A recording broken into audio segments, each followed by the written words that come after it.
Hello नमस्कार, welcome to inculcate learning pedagogy special classes की हम बात कर रहे हैं। हमने लास्ट क्लास में फिफ्थ का बी पार्ट की बात की थी और हमने सेंसरी में ईयर की भी बात कर ली। तो हमने सेंसरी प्रोसेसेस जो भी हैं, सेंसरी ऑर्गन्स हैं, उन सब के बारे में हम डिटेल में पढ़ चुके हैं।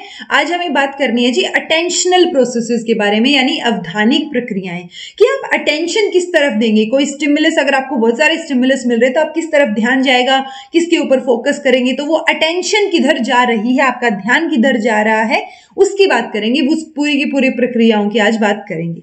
This is presented by me Raveena. Videos informative लगे तो इनकलकेट लर्निंग को लाइक शेयर सब्सक्राइब कर दीजिएगा, because it is absolutely free में इतना तो बनता है कि आप सब्सक्राइब कर दें। चलिए, अटेंशनल प्रोसेसेस, देखिए हमने अभी तक क्या पढ़ा है। हमने ये पढ़ा था कि सेंसेस से हमें कोई ना कोई इंफॉर्मेशन मिल जाती है, ठीक है, लेकिन हमें सेंसेस से इंफॉर्मेशन तो मिल गई, बट हम किस इंफॉर्मेशन की तरफ ज्यादा ध्यान देंगे। यानी हमें बहुत सारे उद्दीपक मिल रहे हैं, बहुत सारे स्टिमुलस हमें मिल रहे हैं, लेकिन हम किस स्टिमुलस की तरफ ज्यादा ध्यान देंगे, अपनी अटेंशन किस तरफ देंगे, उसकी बात हो रही है, ठीक है। तो the process through which certain stimulus are selected from a group of other. मान लो मैं रूम में बैठी हूँ, साइड में जो है, साइड वाले रूम में मान लो क्या चल रहा है, टीवी चल रहा है, सामने बैठ के मेरी मम्मी कोई काम कर रहे हो, या इधर जो है भाई कुछ और काम कर रहा हो। सो वो सारी की सारी सिचुएशन में क्या हो गया कि आपके बहुत सारी ग्रुप ऑफ स्टिमुलस चल रही हैं, ठीक है। एक मेरे दिमाग में चल रहा है कि मुझे पढ़ाना है, एक टीवी भी चल रहा है, उसकी भी थोड़ी आवाज आ रही है, इधर भी कोई काम हो रहा है, इधर और कोई काम हो रहा है। तो वो सिचुएशन क्या है कि आपको बहुत सारे स्टिमुलस मिल रहे हैं, ठीक है।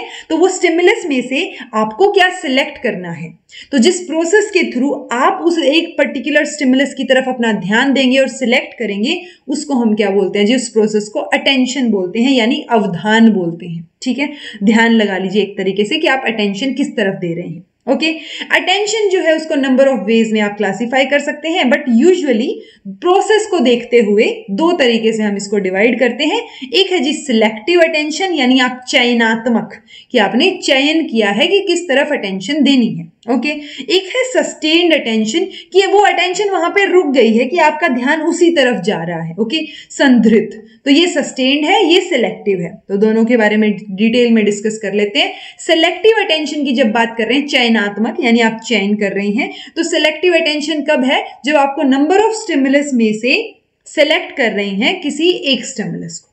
तो वो आपने सिलेक्ट किया है। मान लो आप रेलवे स्टेशन पे बैठे और वहां साइड में टीवी चल रहा है, पड़ोस में दो आंटियां या दो अंकल बैठ के बात कर रहे हैं, आपके हाथ में फोन भी है जिसको स्क्रॉल करना है, तो अब किस तरफ आपकी अटेंशन जाएगी, तो ये आप सिलेक्ट करेंगे। आपने सिलेक्ट किया कि बाकी सबको छोड़ो, मुझे तो फोन स्क्रॉल करना है या मुझे रवीना मैम की वीडियो देखनी है। ओके, तो मैं वहां उसी तरफ आपका ध्यान रहेगा। तो आपने वो सिलेक्ट कर ली कि किधर अटेंशन देनी है, किस जो नंबर ऑफ क्या थे स्टिमुलस थे उनमें से आपने सिलेक्ट कर लिया किधर ध्यान देना है। ओके, तो selective attention is concern mainly with the selection of limited number of stimulus और object from a large number of stimulus. तो आपके पास बहुत सारे स्टिमुलस आ रहे थे, आपने डिसाइड किया कि चलो ठीक है, पढ़ लेते हैं, थोड़ा वीडियो देख लेते हैं पढ़ाई की। ओके, तो वो आपने सिलेक्ट कर लिया, वो आपका चयन हो गया। तो आपने चयन करके अपना अवधान जो है वो किसी तरफ दिया, अटेंशन किसी तरफ दी है। अब इसको भी तो बहुत सारे फैक्टर्स डिपेंड अफेक्ट करेंगे ना। तो एक्सटर्नल फैक्टर्स भी हो सकते हैं, इंटरनल भी हो सकते हैं। एक्सटर्नल तो क्या होगा कि मान लो आप जो साइड में टीवी चल रहा था ना, उसकी आवाज बहुत तेज है, आपका ध्यान बार बार उधर ही जा रहा है, ठीक है, तो अफेक्ट करेगा। आप सोचेंगे चल यार छोड़िए, बाद में कर लेंगे, उधर ही देख लेते हैं, ठीक है। सो जिस उसकी आवाज कैसी है, स्टिमुलस की साइज कितना है, इंटेंसिटी कितनी है, मोशन क्या है, ज्यादा ब्राइट है, आंखों को कैच कर रहा है, बार बार उधर ध्यान जा रहा है, तो वो सारी की सारी जो भी स्टिमुलस से रिलेटेड चीजें होंगी वो सारी की सारी क्या रहेंगी जी, एक्सटर्नल फैक्टर में आ जाएंगी, यानी बाह्य कारक।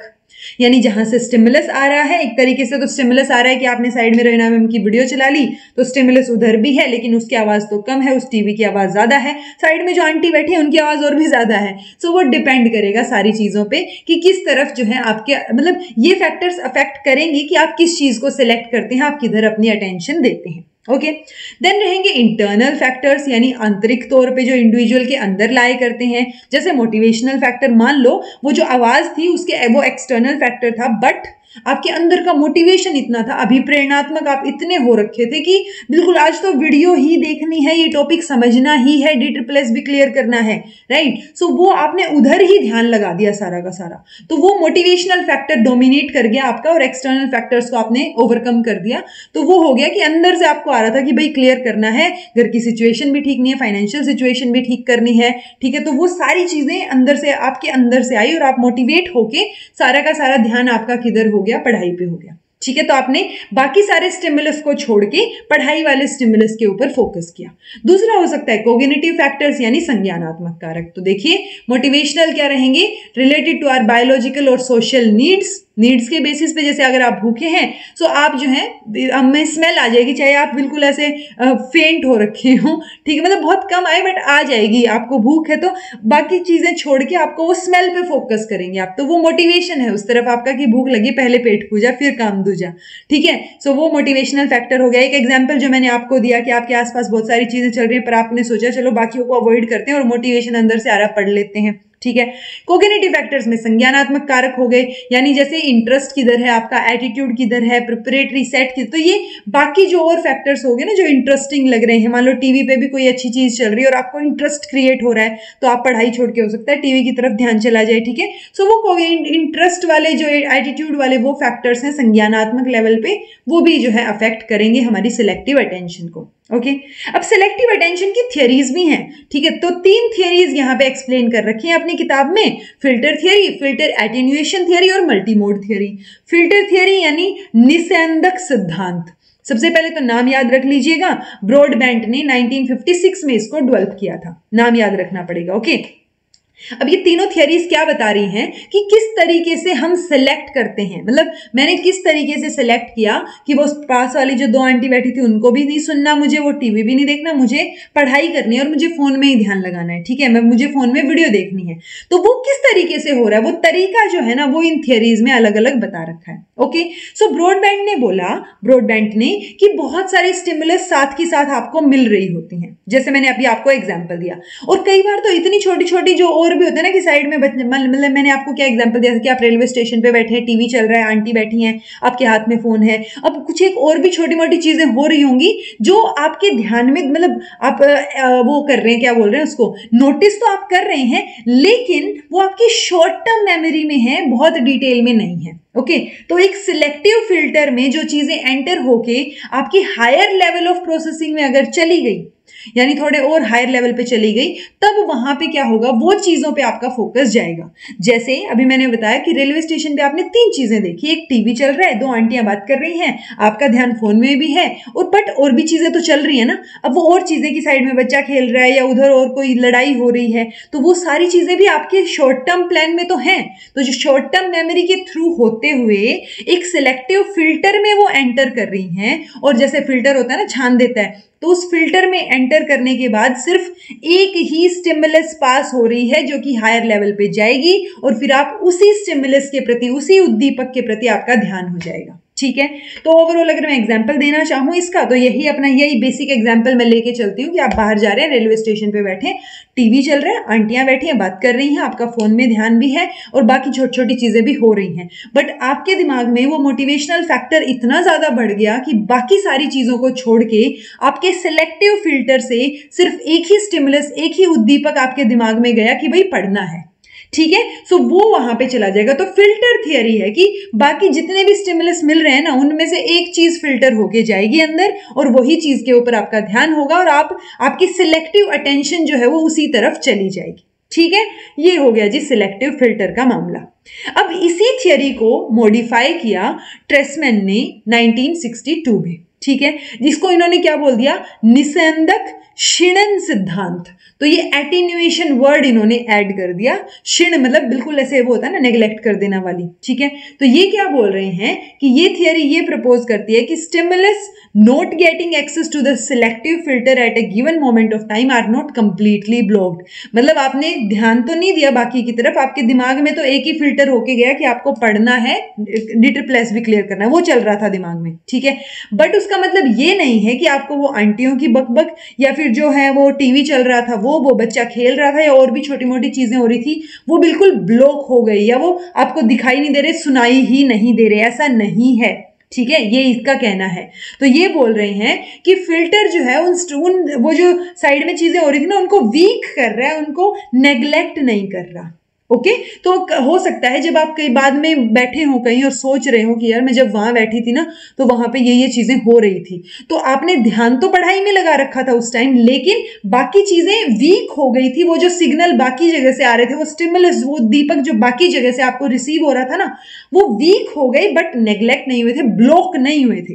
फिल्टर थियरी बोल रही थी एक चीज अंदर आ गई देन बाकी चीजें ब्लॉक हो गई, बाकियों के ऊपर ध्यान ही नहीं है।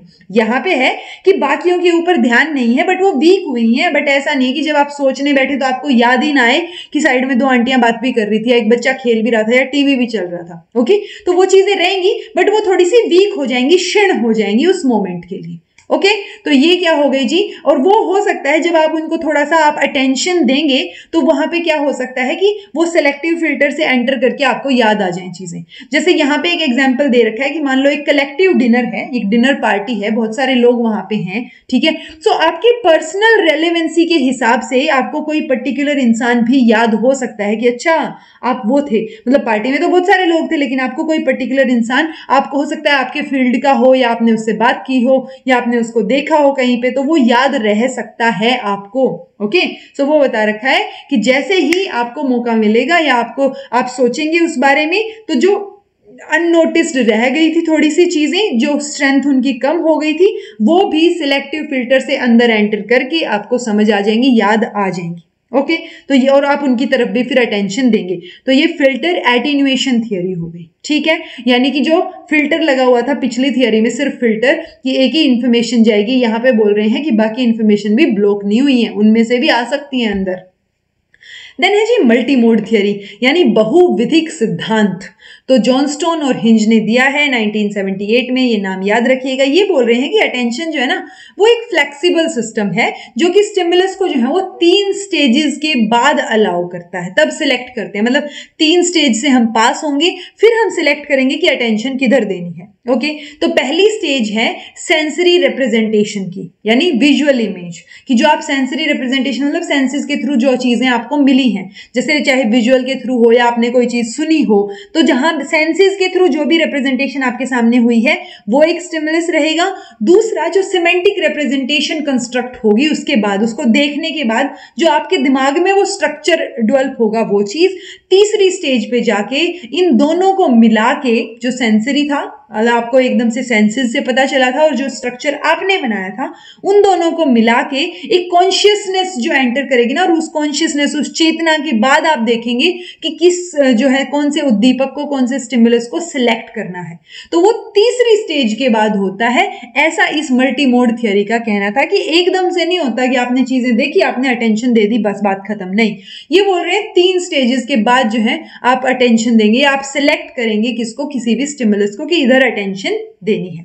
ठीक है, अगर आप पहली स्टेज पे ही सिलेक्ट कर लेते हैं, यानी आपको समझ आ गया बेसिक फर्स्ट प्रोसेस में ही, तो वो अर्ली सिलेक्शन हो जाएगा। अगर आप तीसरी स्टेज पे जाके सिलेक्ट कर पाते हैं अटेंशन किधर देनी है, तो वो लेट सिलेक्शन हो जाएगा। ठीक है, चलिए अब स्पान ऑफ अटेंशन यानी अटेंशन की अवधि क्या होगी, तो इसको अवधान विस्तृति बोलते हैं। तो हमारा जो अटेंशन है ना वो किसी भी उसके लिए क्या बोलते हैं, किसी भी स्टिमुलस के लिए लिमिटेड होता है। ठीक है, तो एक लिमिटेड कैपेसिटी होती है कि आप कितना स्टिमुलस अपने अंदर ले सकते हैं एक फ्रैक्शन ऑफ सेकेंड में।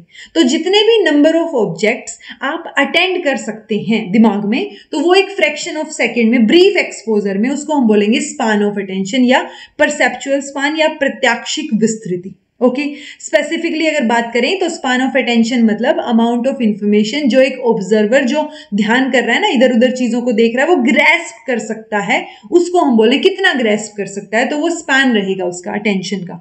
कि मान लो आप जो है ये आधे घंटे की वीडियो कंटिन्यूटी में बैठ के देख पा रहे हैं, तो आपका अटेंशन स्पान उतना तो है कि आप उतनी देर जो है ऑब्जर्व कर पा रहे हैं, इंफॉर्मेशन को ग्रेस्प कर पा रहे हैं। बहुत सारे लोगों का अटेंशन स्पान जो है वो और भी कम हो सकता है कि 5 मिनट में ही वो बोर हो जाते हो, वीडियो छोड़ के चले जाते हो कि चलो बाद में देखेंगे, ठीक है। तो वो स्पैन ऑफ अटेंशन रहेगा कि कितनी देर तक आप जो ऑब्जर्वर है, जो देख रहा है, सुन रहा है, वो ग्रैस्प कर सकता है जितनी भी स्टिमुलस आ रही है उसकी तरफ उनको, ठीक है। इसको हम मेजर कर सकते हैं और उस इंस्ट्रूमेंट का नाम आपको याद रखना है टाई स्कोप, यही नाम इसका हिंदी में रहेगा, ठीक है जी।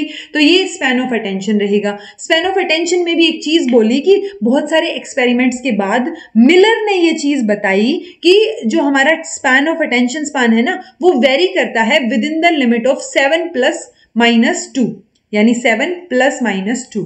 तो 7 में से 2 गए 5, 7 में से 2 ऐड हो गए 8 और 9, तो 5 से 9 तक जो है वो क्या करता है, वेरी करता है। उसको हम मैजिक नंबर बोलते हैं। वेरी कैसे करता है, जैसे आपने नोटिस किया होगा जो बाइक्स होती है ना हमारी, मतलब जैसे ये क्या बोलते हैं, बाइक का जो नंबर प्लेट है उसके ऊपर 4 डिजिट होते हैं और 4 के अलावा फिर 1-2 अल्फाबेट्स होते हैं। तो वो अटेंशन स्पान है हमारा कि उन चीजों को हम जल्दी ग्रैब कर लेंगे, वो नंबर हमें जल्दी से याद हो जाएगा। इसीलिए वो बाइक का नंबर जो है वो इस तरीके से बनाया गया है कि 4 नंबर, मैजिक नंबर के कॉन्सेप्ट को ध्यान में रख के बनाया गया है कि 5 से 9 तक चीजें होनी चाहिए, 5 से 7 तक चीजें होनी चाहिए, ठीक है। तो 7+-2 रहेगा इसके अंदर। 5 से 7 नंबर्स का जो सेट है वो हम जल्दी याद कर पाते हैं, ओके।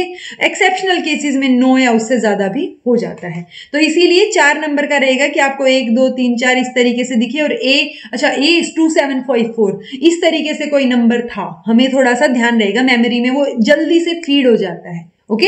तो ये मैजिक नंबर्स रहेंगे, जादुई संख्या। और इसीलिए जो है वो हमारी, अब किसी से आप पूछ सकते हैं कि तुझे पता है बाइक के ऊपर 4 नंबर, 4 डिजिट और जो है 1-2 अल्फाबेट ही क्यों होते हैं? तो वो अटेंशन स्पान के एक्सपेरिमेंट से पता चला है कि वो मैजिक नंबर्स हैं। 7 में ऊपर आप 5 2 4 ऊपर करें, 2 3 2 ऊपर नीचे करेंगे तो वो जल्दी याद हो जाएंगी चीजें, ओके। तो ये स्पैन ऑफ अटेंशन हो गया। अच्छा, एक हमने बोला था सिलेक्टिव अटेंशन, दूसरा हमने बोला था सस्टेन्ड अटेंशन। सस्टेन्ड में क्या होगा कि आप उस चीज को कंटिन्यूटी में बहुत देर तक कर सकते हैं, आपकी अटेंशन उसी के ऊपर टिकी हुई है, ठीक है। इसको विजिलेंस भी बोलते हैं कि आप ध्यान से कोई चीज देख रहे हैं। अटेंशन जो है वो आपकी कंटिन्यूटी में लंबे घंटों तक, लॉन्गर ड्यूरेशन तक वहीं पर कायम है वो अटेंशन, ठीक है। ये एग्जांपल एयर ट्रैफिक कंट्रोलर्स जो कि एयर ट्रैफिक को कंट्रोल करते हैं, या रडार रीडर्स होते हैं, वो कंटिन्यूटी में स्क्रीन पे बैठ के देखते रहते हैं चीजों को। तो वो सारी चीजें क्या है कि वो एक जगह पे ही उनकी अटेंशन है टोटली, ओके। तो वो सस्टेन्ड है, संग्रहित है, तो वो याद रखना है आपको। चलिए, अब इसको भी अफेक्ट करेंगे बहुत सारे फैक्टर्स, ठीक है। तो एक तो सेंसरी मोडालिटी होगी, सेंसेस, ठीक है जी। मान लो आप जो है, एक तो आपके सामने सिर्फ विजुअल चल रहा है और एक आपके सामने कोई बात कर रहा है, तो वो ऑडिटरी वाली जो बात कर रहा है उसकी तरफ जल्दी ध्यान जाएगा ना। तो वो चीज है कि मतलब जो सेंसरी मोडालिटीज हैं, यानी कौन से सेंस ऑर्गन से आप जल्दी जो है चीजें ग्रैस्प करेंगे, क्या कहाँ पे आपका ध्यान ज्यादा रहेगा, तो वो सेंसरी, उसकी वजह से भी फर्क पड़ेगा कि आपका ध्यान किधर है। क्लैरिटी ऑफ स्टिमुलस की, एक तो जो है बहुत दूर आपको कोई टीवी चलता हुआ दिखाई दे रहा है, एक साइड में ही 2 लोग बैठ के बात कर रहे हैं, तो वो साइड वाला जो सिग्नल आ रहा है, स्टिमुलस आ रहा है, वो क्लियर है ना, वो उद्दीपक स्पष्ट है। तो अगर स्पष्टता आएगी भाई, ये अस्पष्टता नहीं आएगी, ठीक है। क्लैरिटी ऑफ स्टिमुलस, तो वो जितना उद्दीपक क्लियर होगा उसकी तरफ आपका ज्यादा ध्यान जाएगा, तो वहां पे अटेंशन ज्यादा सस्टेन्ड रहेगी, ठीक है।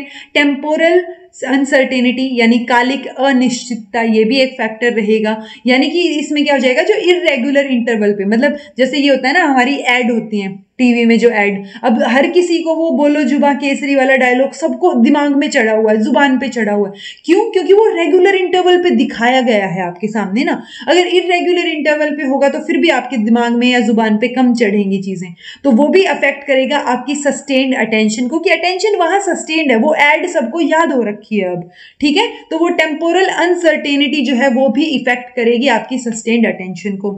एक स्पैटियल अनसर्टेनिटी हो जाएगी, यानी स्थानिक अनिश्चितता, मतलब आपकी अटेंशन, वो होता है ना कई बार रैंडम लोकेशन, जैसे मान लो कई बार होता है ना कि आप जब जा रहे होते हैं गाड़ी में या बाइक पे या पैदल कहीं भी, तो जो आपको होर्डिंग्स जो है वो कभी नीचे लगे हुए नहीं मिलेंगे, होर्डिंग्स आपको ऊपर लगे हुए मिलेंगे कहीं ना कहीं, जहां पे आपका ध्यान जाए। तो वो स्थान कहाँ है, कौन सी चीज है, कौन सी लोकेशन है, कहाँ पे क्या चीज दिखाई गई है, उससे भी आपकी सस्टेन्ड अटेंशन बढ़ेगी। अगर आप ये लगा लीजिए, मान लो एक तो होर्डिंग आपके बिल्कुल सामने, आप सीधे जा रहे हैं, आपको सामने ही दिख रहा है, ठीक है। एक आपके साइड में नीचे लगा हुआ है तो आपको नहीं दिखेगा साइड वाला ना, तो वो सामने वाला, तो वो लोकेशन पे भी डिपेंड करेंगी चीजें, सामने वाले पे अटेंशन सस्टेन्ड रहेगी काफी टाइम तक। ओके, तो ये कुछ एक फैक्टर्स हैं जो कि सस्टेन्ड अटेंशन जो है उसको अफेक्ट करेंगे। ठीक है जी, अब हमने दो अटेंशन पढ़ लिया, अब एक डिवाइडेड अटेंशन भी होती है। कई बार क्या होता है कि आप एक काम करते करते दूसरा भी कर लेते हैं। बहुत सारे लोग मैथ्स के सम निकालते निकालते सॉन्ग्स सुन लेते हैं। ठीक है, बहुत सारे लोग, अगर आपको मतलब वो चीज कब होती है, और वो तभी हो सकती है जब प्रैक्टिस्ड एक्टिविटीज हो। हर कोई नहीं निकाल पाता मैथ्स के सम जो है गाने सुनते सुनते। ठीक है, क्योंकि जिनको आदत हो जाती है ना, उनको ये आदत हो जाती है कि वो जो शोर चल रहा है उनके कानों में वो न्यूट्रल हो गया है, अब उनको नहीं पता चल रहा कौन सा गाना चल रहा है, वो अपना काम कर रहे हैं बस। ओके, बहुत सारों का ध्यान ही गानों में रहेगा। या बहुत बार ऐसे होता है, जैसे इन्होंने एग्जांपल दिया है शू लेसेस का, कि आप जो है कोई वर्ड सामने लिखा हुआ है, या मान लो आप फोन में कोई चीज देख रहे हैं और आपने मतलब फोन सामने रखा है या कोई बोर्ड लगा हुआ है, उसको पढ़ते पढ़ते आपने शू लेसेस बांध लिए, तो वो आपने डिवाइड, एक तरीके से वो जो डिवाइडेड अटेंशन है ना, कि आपने वो चीज भी देख ली, शू लेसेस भी बांध लिए, ठीक है, जूते के फीते भी बांध लिए। सो वो चीज क्यों हुई, क्योंकि वो प्रैक्टिस्ड एक्टिविटीज हैं, उसमें आपको एक काम में अटेंशन की जरूरत ही नहीं पड़ी, वो चीजें क्या हो गई, ऑटोमेटिक अपने आप हो गई, जिसमें आपको अटेंशन की जरूरत कम पड़ी, क्योंकि वो प्रैक्टिस हो चुकी है आपकी अब। ठीक है, आपको जरूरत नहीं है कि आप जूते की तरफ देख के ही लेसेस बांधे, आप सामने पढ़ते पढ़ते भी लेसेस बांध सकते हैं, आपसे हो जाएगा। ठीक है, तो वो ऑटोमेटिक जो प्रोसेसिंग अपने आप हो रही है ना, उसकी तीन कैरेक्टरिस्टिक होती है। एक तो ये इंटेंशन नहीं होती कोई ऐसे स्पेसिफिक कि अच्छा जूते ही बांधने बैठ गए आप, ठीक है, तो वो स्पेसिफिक अटेंशन के अलावा विदाउट इंटेंशन होती, कोई इंटेंशन नहीं होती इसमें, और इसमें अनकॉन्शियसली होता है ये, ऐसा नहीं है कि आपने स्पेसिफिकली सोचा कि अच्छा सामने वाला ही पढ़ना है, जूते ही बांधने, दोनों की तरफ ऐसे डिवाइडेड कर दिया अटेंशन, ऐसा भी कुछ नहीं है, तो वो अनकॉन्शियसली हो रहा होता है। इट इन्वॉल्व्स वेरी लिटिल और नो थॉट प्रोसेस। तो अब जूते बांधने में थोड़ी ना कोई थॉट प्रोसेस लग रहा है, सामने वाला पढ़ने में थोड़ा बहुत लग रहा है, तो वो एक ही तरफ हुआ देखा जाए तो, बट वो अटेंशन डिवाइड हो गया, आपने एक से ज्यादा काम कर लिए, और वो विभक्त अवधान या डिवाइडेड अटेंशन का मतलब यही है कि आप जो है परफेक्टली दोनों कामों को अच्छे से कर रहे हैं, और वो ऑटोमेटिक हो रहा है, क्योंकि इसमें एक काम में तो आपको अटेंशन बहुत कम देनी पड़ रही है। ठीक है, तो वो डिवाइडेड अटेंशन का कॉन्सेप्ट रहेगा जी। एक कॉन्सेप्ट और बचता है ADHD का, यानी attention deficit hyper activity disorder, अवधान न्यूनता अतिक्रिया विकार।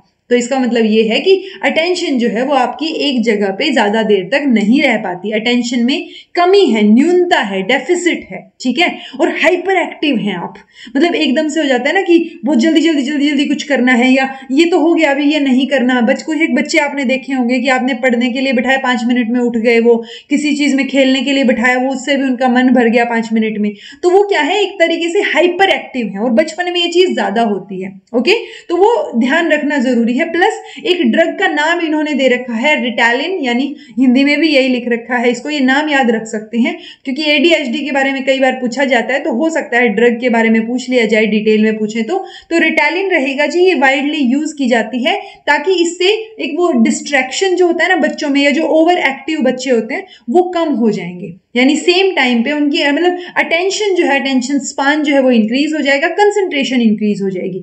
ऑल्दो ये दवाई इसलिए नहीं है कि बिल्कुल ADHD जो है उसका बिल्कुल ऐसे क्योर ही है, रामबाण इलाज है, ऐसा कुछ नहीं है। कुछ टाइम के लिए जो है वो अटेंशन मतलब कंसंट्रेशन तो एक जगह आ जाएगी, लेकिन आपकी जो नॉर्मल ग्रोथ बच्चे की हो रही है उसके ऊपर इसके साइड इफेक्ट्स जो है वो डेफिनेटली देखने को मिलेंगे।